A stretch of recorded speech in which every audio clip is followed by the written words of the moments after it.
What's up, boys and girls? Today we're talking about Anavar, otherwise known as Oxandrolone. This has been requested the whole ton and I thought I'd finally get around to it.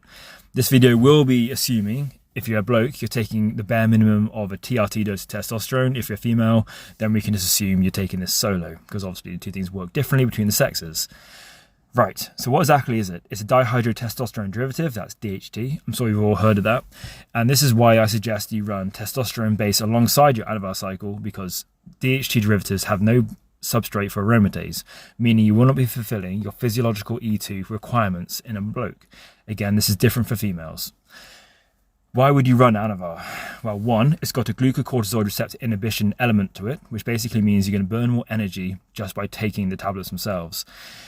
This is why I always recommend, if you can take Anavar, it should be in a cutting / recomp / bridging scenario, where again, you're trying to dial into your physique. This shouldn't be used during a bulking cycle. Obviously you can, I'm not saying you can't, because it is still going to be androgenic and anabolic, building muscle. However, it's more efficient if you were to take something else like oxymethylone or Supergerol or fucking, I don't know, any other kind of oral. You could take Epistane. But if you're trying to bulk, I wouldn't recommend Anavar. If you're trying to cut, brilliant compound, definitely recommend Anavar. What kind of doses can you use for Anavar? That I think I'll save for an article on my Patreon. I don't really want to be giving out doses of drugs on here. So I hope you understand that aspect. It should also be known that females can take a lot lower dose of Anavar than men can and get similar, if not better, results off it. So bear that in mind. What should you run alongside your Anavar? That's a good question.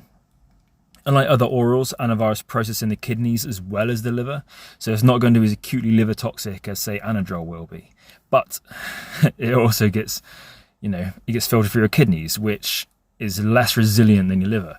So if you're going to run Anavar, I heavily recommend astragalus route at a bare minimum of 200 milligrams once per day, ideally 400 milligrams twice per day. 200 milligrams twice per day, equating to 100 milligrams total. As well as your, standard plethora of supplements that you should be taking alongside a cycle anyway, because Anavar will nuke HDL cholesterol. It's your high density lipoprotein, which is your good cholesterol, and you are going to need that if you want cardiovascular health. So be careful with Anavar in that regards.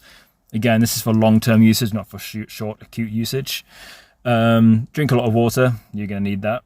But this is a really quick rocket stop ship for Anavar. Cutting good, recomp good, bulking bad. It's not mild, it will build muscle, but it's better for cutting. That's it for now, guys. Coach Nick out.